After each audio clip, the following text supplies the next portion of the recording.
జగిత్యాల జిల్లా కేంద్రం జగిత్యాల జిల్లా విద్యాశాఖ అధికారి కార్యాలయం వద్ద టీపీటీఎఫ్ ఆధ్వర్యంలో నల్ల రిబ్బన్ ధరించి నిరసన చేయడం జరిగింది। ఈ కార్యక్రమంలో ఎమ్మెల్సీ జీవన్ రెడ్డి మాట్లాడుతూ ధనిక రాష్ట్రం అయిన తెలంగాణలో ప్రైవేట్ టీచర్లకు ఎటువంటి సహాయం అందడం లేదు, అటు యాజమాన్యంలో వారికి జీతాలు ఇవ్వడం లేదు।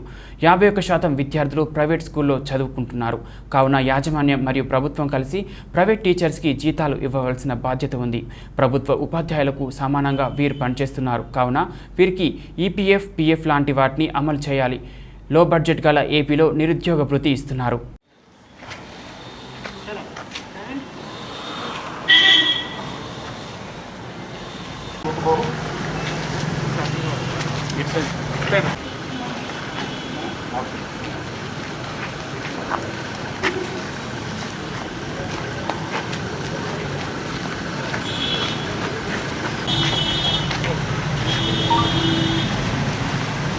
ప్రైవేట్ టీచర్ల ఐక్యత, జై టీపీటీఎఫ్, ప్రైవేట్ టీచర్లకు జీతాలు, ఈఎస్ఐ పీఎఫ్ ప్రైవేట్ టీచర్లకు వెంటనే, లాక్డౌన్ టైంలో ప్రైవేట్ టీచర్లకు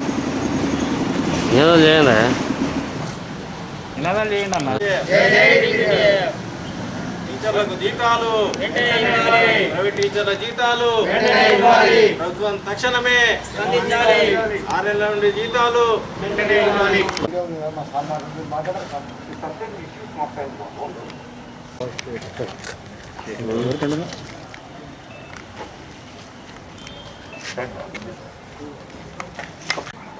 నమస్తే అండి, నా పేరు టి ప్రవీణ్ చంద్ర, జగిత్యాల జిల్లా టీపీటీఎఫ్ జనరల్ సెక్రటరీ।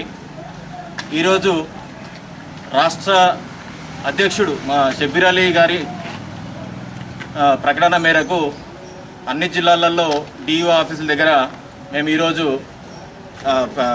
సెప్టెంబర్ 5 ఉపాధ్యాయుల దినోత్సవం సందర్భంగా మేము బ్లాక్ డేగా జరుపుకోవాలని నిర్ణయించుకొని ఈరోజు అందరము కరోనా టైం కాబట్టి అందరము ఎవరికి కూడా ఉపాధి లేక ఎన్నో ఇబ్బందులు పడుతూ మేము ఈరోజు గవర్నమెంట్ కానీ యాజమాన్యాలు కానీ విద్యావేత్తలు కానీ ఎంతో మంది మా గురించి అస్సలే ఆలోచించట్లేదు।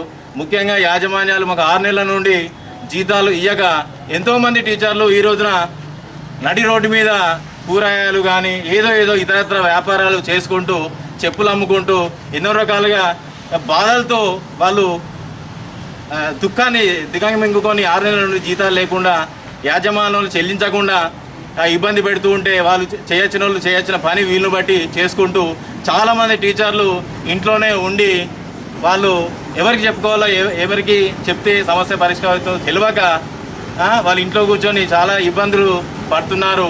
ఎందుకంటే ఉపాధ్యాయ వృత్తిలో మేము ఉన్నాము, గత కొన్నేళ్ల నుంచి మేము ఈ టీచర్ వృత్తిని నమ్ముకొని కొన్నేళ్ల నుంచి యాజమాన్యాలు మేము ఎంతో కాలం నుండి వాళ్ళ దగ్గర పనిచేస్తే మా శ్రమ దోపిడి మా అన్ని రకాలుగా మా ఎనర్జీ అంతా ఎంతోమంది మేధావులు ఉన్నారు మా టీచర్లు, ప్రైవేట్ టీచర్ లోపల వాళ్ళు ఎన్నో ఏళ్ళ నుంచి వాళ్ళు వాళ్ళ కింద బానిసలుగా పనిచేస్తూ ఈరోజు వాళ్ళు కోట్లు గడించి కనీసం ఈ కరోనా టైంలో ఒక 6 నెలల జీతాలు ఎందుకు చెప్తున్నానంటే పోయిన సంవత్సరము చూసుకుంటే మార్చిలో మనం రాష్ట్ర ప్రభుత్వం ఏదైతే లాక్డౌన్ విధించి మార్చిలో మేము స్కూల్స్ వాళ్ళు బంద్ చేస్తే మేము సిలబస్ అప్పటికి చాలామంది టీచర్లు మనలో అకాడమిక్ ఇయర్ సిలబస్ మొత్తం కంప్లీట్ చేసినా అని కూడా యాజమాన్యాలు కనీసం ఏప్రిల్ మే జీతాలు కూడా చెల్లించలేదు।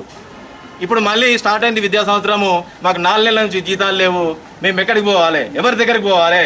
గవర్నమెంట్ మా రాష్ట్ర వ్యాప్తంగా ఇప్పుడు అన్ని డిఓ ఆఫీసుల ముందట ఇవాళ నల్ల బ్యాడ్జీలు పెట్టుకొని అందరూ ఒక మౌనంగా దుఃఖిస్తూ రోధిస్తూ అలా ఎంతో బాధపడుతున్నారు।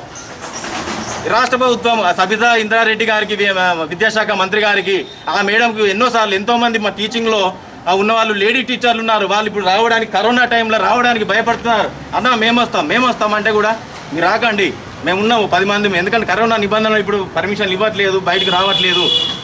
లేకపోతే ఇవాళ ఒక 100 మంది మేము లేడీస్ని తీసుకొచ్చి మాట్లాడిస్తే ఎట్లా ఉంటుంది? కనీసం విద్యాశాఖ మంత్రి కనీసం స్పందన లేదు। కేసీఆర్ దగ్గర కూడా పోయినాయి కానీ గవర్నమెంట్లో ఏ ఒక్కరు కూడా స్పందిస్తలేరు। ప్రైవేట్ టీచర్లు అంటే బానిసలుగా చూస్తున్నారు, అంటే ఒక గవర్నమెంట్ జాబ్లో ఉన్న వాళ్ళు మాత్రమే టీచర్లు, ఇక వేరే డిపార్ట్మెంట్ ప్రైవేట్ టీచర్లో ఉన్నవాళ్ళు వీళ్ళు అసలు వీళ్ళు వర్కర్సే కాదు, వీళ్ళు ఒక మనుషులే కాదు, అన్న రీతిలో ఈ డిపార్ట్మెంట్లో ఉన్న వాళ్ళు కూడా ప్రైవేట్ టీచర్ల గురించి ఏమాత్రం పట్టించుకుంటలేరు. ఈ ధోరణి ఇప్పటికైనా పోవాలి. కొద్దిగా ప్రైవేట్ టీచర్ల మేము కూడా ఉన్నామని గుర్తించి దయచేసి సమస్యను ప్రభుత్వం దృష్టికి తీసుకుపోయి మాకు జీతాలు యాజమాన్యాలు ఇచ్చేటట్టుగా మేము మళ్ళీ పునఃప్రారంభం అయిన తర్వాత మేము మళ్ళీ విధులకు హాజరై మా యొక్క ఎవరైతే లాస్ట్ ఇయర్ పనిచేసిన టీచర్లు అందరూ ఉన్నారో వాళ్ళని మళ్ళీ యథావిధిగా నెక్స్ట్ ఇయర్ కరోనా తర్వాత స్టార్ట్ కాగానే మళ్ళీ యథావిధిగా ఎవరిని ఉద్యోగుల నుండి తీసేయకుండా మాకు ఉద్యోగ భద్రత ఈఎస్ఐ పిఎఫ్ కానీ ఈ గవర్నమెంట్కు వాళ్ళ ద్వారా ఇచ్చేటట్టుగా మేము జీవన్ రెడ్డి ద్వారా మేము వాళ్ళు రిక్వెస్ట్ చేస్తున్నాము. వాళ్ళు ఖచ్చితంగా మాట్లాడి మాకు జీతాలు ఇప్పించి యాజమాన్యంతో గవర్నమెంట్కు మా ద్వారా ఇన్ఫర్మేషన్ పంపించి ఇప్పించాలని మేము కోరుకుంటున్నాం. జై టీపీటీఎఫ్, జై జై టీపీటీ. 5 సెప్టెంబర్ గురు పూజ దినోత్సవం, ఉపాధ్యాయ దినోత్సవం సందర్భంగా వాస్తవంగా ఈ కోవిడ్-19 మహమ్మారితో విద్యా వ్యవస్థ యావత్తు కుంటుపడిపోవటం, అటు ప్రభుత్వ పరంగా కానీ ప్రైవేట్ పరంగా కానీ విద్యాలయాలు ప్రత్యక్ష బోధన ఆరంభించుకోలేకపోవటం, చివరికి ఏదైతున్నదో ఆన్లైన్ ద్వారా బోధన చేపట్టాలని చెప్పని ప్రభుత్వం నిర్ణయించిన సందర్భంగా వాస్తవంగా భారత రాజ్యాంగ నిబంధనలకు అనుగుణంగా విద్య, వైద్యం ఈ రెండు ప్రాథమిక హక్కుగా రాజ్యాంగంలో పేర్కొనడం జరిగింది. ప్రతి నిరుపేద విద్యార్థికి ప్రభుత్వ పరంగా ఉచిత విద్యా బోధన సౌకర్యం కల్పించటం ఇది ప్రభుత్వ బాధ్యత. అయినప్పటికీ ప్రభుత్వ పరంగా ఆశించిన మేరకు బోధన సదుపాయం కల్పించలేకపోవడంతో ఇలా ప్రైవేట్ విద్యాలయాలపై విద్యార్థులు ఆధారపడడం, మరి ప్రైవేట్ విద్యాలయాలలో విద్య ఒక వాణిజ్య వ్యవస్థగా రూపుదిద్దుకోవటం, సామాన్య కుటుంబీకులపై ఆర్థికంగా భారం కావటం మనం గమనిస్తున్నాం.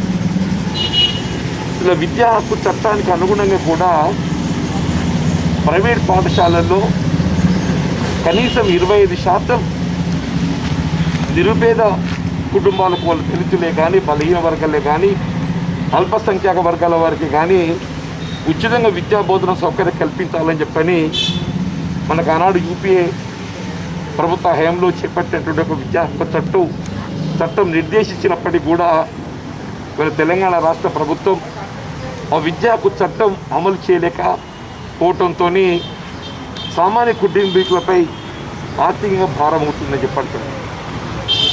ఇప్పుడు ప్రైవేట్ విద్యాలయాలు ఒక విధంగా ప్రభుత్వం నిర్వహించాల్సినటువంటి ఒక బాధ్యత వల్ల ప్రైవేట్ విద్యాలయాలు నిర్వర్తిస్తుంది.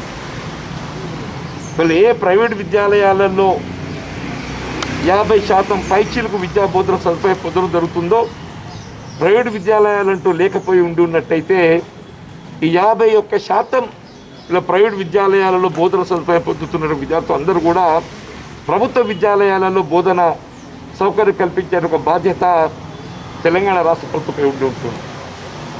అంటే పరోక్షంగా ఇలా ప్రభుత్వం నిర్వర్తించే బాధ్యత ప్రైవేట్ విద్యాలయాలు నిర్వర్తిస్తుంది. ప్రభుత్వంపై పడవలసినటువంటి యొక్క ఆర్థిక భారాన్ని ఇలా ప్రైవేట్ విద్యాలయాల ద్వారా ఇలా నిరుపేద వర్గాల విద్యార్థుల తల్లిదండ్రులపై ఆర్థికంగా మన భారం మోపడం జరుగుతుందని చెప్పంటుంది. ఇటువంటి పరిస్థితులలో ప్రైవేట్ విద్యాలయాలలో బోధన సదుపాయం పొందుతున్నటువంటి యొక్క విద్యార్థులు వారికి కావాల్సినటువంటి మౌలిక సదుపాయాలు, బోధనా సిబ్బంది వారు చెల్లించాల్సిన వేత భత్యాలు కేవలం ప్రైవేట్ యాజమాన్యాలపైన పూర్తి భారం కాకుండా ప్రభుత్వం కూడా భరించాల్సిన ఒక ఆవశ్యకత ఉందని చెప్పక తప్పదని చెప్పంటున్నాను. ఇప్పుడు ప్రావిడెంట్ ఫండ్, ఎంప్లాయ్మెంటే, ఈపీఎస్ ఏది లేదు. ఎంప్లాయ్మెంట్ ప్రావిడెంట్ ఫండ్ ఏమంటున్నా మా పితృలతోని మీ ప్రావిడెంట్ ఫండ్ అనేది మీ హక్కు. ఎక్కడెక్కడైతే ఏ విద్యాలయాల్లోనైతే ప్రావిడెంట్ ఫండ్ సమకూర్చడం లేదో please bring it to my notice. నీ కార్మిక చట్టానికి అనుగుణంగా మిమ్మల్ని ప్రావిడెంట్ ఫండ్లో, ఎంప్లాయ్మెంట్ ప్రావిడెంట్ ఫండ్లో ఎన్రోల్మెంట్ చేయించే బాధ్యత నేను తీసుకుంటాను. మనం ఉన్నట్టుగా నిబంధనలు మనం హక్కుగా పొందేయడానికి ఏదైతుందో మన ప్రయత్నం చేద్దామని చెప్పంటుంది. పొందలేకుంటే నిష్ప్రయోజనం. అది పొందలే ప్రయత్నం చేద్దామని చెప్పంటుంది. రేపు రాబోయేటువంటి శాసనమండలి సమావేశంలో మరి ఏ అవకాశాన్ని తీసుకొని ఇలా ప్రైవేట్ విద్యాలయాల్లో ఉండే ఒక బోధన సిబ్బందికి సంబంధించి మీ వేతనాల చెల్లింపు, అట్లా employment provident fund, retirement benefit, ప్రభుత్వ పాఠశాలల్లో ఖాళీల భర్తీలతోని కొంతమేరకు మీరు శాశ్వత ప్రయోజనం పొందేందుకు అవకాశం ఉంటుంది. ఇక్కడ ఉన్న బోధనా సిబ్బంది tomorrow you can appear there, అంటే మీకు ఉద్యోగ అవకాశం పొందేందుకు అవకాశం ఉంటుంది. టెట్ నిర్వహణ, ఈ అంశాలన్నీ కూడా తప్పకుండా తీసుకెళ్తానని చెప్పి మనం చేస్తున్నాను. ముఖ్యంగా ఈరోజు మీరు గురు పూజ దినోత్సవం పురస్కరించుకొని మరి ప్రైవేట్ పాఠశాల యాజమాన్యాలలో ఉన్నట్టు బోధనా సిబ్బంది మీకు ఈ లాక్డౌన్ పీరియడ్లో రావాల్సిన వేతనం లభించక మీరు ఎదుర్కొంటే ఒక ఆర్థిక ఇబ్బంది. వాస్తవంగా అంటే నేను స్వయంగా గమనిస్తున్నా ఫర్ లాస్ట్ 4-5 months ఈ కాంట్రాక్ట్ అవుట్సోర్సింగ్ వ్యవస్థలో విధి నిర్వర్తించేటటువంటి ఒక సోదర ఉద్యోగస్తులు మరి లాక్డౌన్ పీరియడ్లో వారి విధుల నుండి తొలగించడంతో ఎంప్లాయ్మెంట్ గ్యారంటీ స్కీమ్ ద్వారా దినసరి కూలిపోతున్నారు. బాగుంటుంది. మనకు కొంత కష్టతరమైన పనే కావచ్చు కాక అయినా మరి కుటుంబాన్ని గడుపుకోవడానికి కొరకు రోజుగా 200 రూపాయలు కూలీ పొందడానికి ఈవెన్ ఎంప్లాయ్మెంట్ గ్యారంటీ స్కీమ్లో కూడా ఉపాధి పొందుతున్నటువంటి మన పార్ట్ టైం మీ టీచర్సే కానివ్వండి, విద్యా వాలంటీర్సే కానివ్వండి, కాంట్రాక్ట్ అవుట్సోర్సింగ్ వ్యవస్థలో సేవలు అందిస్తున్నటువంటి సోదరులే కానివ్వండి, all of you are going. కాబట్టి ఏదైతుందో తప్పకుండా మీ సమస్య పరిష్కారం కొరకు నేను సమస్య లేవచ్చని చెప్పి అంటున్నా. ముఖ్యంగా ఈరోజు దివ్యాంగులు కూడా ఈరోజు ఉదయమే నా దృష్టికి రావడం జరిగింది. మరొకసారి మనకు రాజ్యాంగ నిబంధన 5%, ఉన్నాడు 3%, 5% అమలు చేయాలని చెప్పి తలపెట్టింది. ఇలా 5% లేదు, 3% లేదు. 3-5 చేస్తామంటే అందరం సంతోషపడ్డాం. 3 లేదు, 5 లేదు, అసలు భర్తీ లేదు. ఇవాళ మీరు ప్రభుత్వ పరంగా ఉద్యోగ కల్పనలో ఏదైతుందో ఈ నిబంధన మనం హక్కు పొందే అవకాశం ఉంది. ఇవాళ విద్యా వాలంటరీ వ్యవస్థే కానీ, కాంట్రాక్టింగ్ అవుట్సోర్సింగ్లో కానీ ఎక్కడ కూడా డిజేబుల్డ్ ఎంప్లాయ్మెంట్ రిజర్వేషన్ అనేది అమలుకు నోచుకుంటున్నట్టు కనపడటం లేదు. వీళ్ళ దివ్యాంగులు ఉన్నటువంటి ఒక కడు దయనీయమైన పరిస్థితులలో వాళ్ళని కూడా ఆదుకోవాల్సిన బాధ్యత ప్రభుత్వం ఉందని చెప్పని నేను మనం చేస్తూ జగిత్యాల జిల్లా కాంగ్రెస్ పక్షాన మిత్రులు జగిత్యాల జిల్లా కాంగ్రెస్ అధ్యక్షులు అడ్లూరి లక్ష్మణ్ కుమార్ గారు, అట్లాగే మా మిత్రులు రాష్ట్ర కాంగ్రెస్ కార్యదర్శి గారు అయినటువంటి బండ శంకర్ గారు ఇలా సంఘీభావం తెలపడమే కాదు, ఇలా సమస్యల పట్ల ఏదైతుందో పూర్తిగా మీకు అండగా నిలిచే విధంగా మరి వారు ఈరోజు ఈ సమావేశాలు పాల్గొనడానికి రావడం జరిగింది. వారికి కూడా హృదయపూర్వకంగా ధన్యవాదాలు చెప్తున్నాను.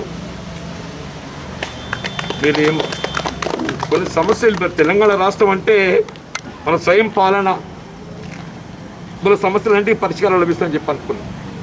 కానీ అసలు సమస్యలు తెలంగాణ మొదలైనవి. ఉమ్మడి రాష్ట్రం మెరుగ్గా కనబడి ఉమ్మడి రాష్ట్రం కంటే తెలంగాణ పాలన మెరుగుంటాయని భావించినాం. కానీ ఇప్పుడు ఏదైతుందో ఉమ్మడి రాష్ట్రం మెరుగుంటాయని చెప్పిన భావన కనిపిస్తుంది. మన పొరుగు రాష్ట్రం ఆంధ్ర రాష్ట్రం ఏదైతున్నదో మనది ధనిక రాష్ట్రం, అది మనది మిగులు బడ్జెట్టే, అది లోటు బడ్జెట్. కానీ లోటు బడ్జెట్తో ఏర్పడ్డట్టు ఒక రాష్ట్ర ప్రభుత్వం కల్పిస్తున్నటువంటి ఒక సౌకర్యాలు, రాయితీలు కూడా ఇక నిరుద్యోగ యువత కల్పిపోవటం. నిరుద్యోగ యువతకు ఏదైతుందో వారికి కల్పిస్తామన్నటువంటి ఒక నిరుద్యోగ భృతి పొరుగు రాష్ట్రం ఆంధ్ర రాష్ట్రంలో ఏదైతుందో నిరుద్యోగ భృతి కల్పిస్తున్నారు. అది లోటు బడ్జెట్ వాడు ఏదైతుందో నిరుద్యోగ భృతి కల్పిస్తుండే. మిగిలిన రాష్ట్రంలో నిరుద్యోగ భృతి లేదు. అంటే మన తెలంగాణ రాష్ట్రంలో అంటే అత్యధికంగా ఇబ్బందులు ఎదుర్కొనేది ఎవరు అంటే నిరుద్యోగ యువత అని చెప్పి. చదువుకున్నాడుగా మొత్తం ఉన్న కష్టాలన్నీ ఉన్నాయా? కాబట్టి మీరు చేపట్టే కార్యక్రమానికి మీకు అండగా నిలవాలని మా సంఘీభావం తెలుపుతో పాటుగా ఈ సమస్యల పరిష్కారానికి తోడ్పడాలని చెప్పి భావంతో రావడం జరిగింది. జై తెలంగాణ. రైట్.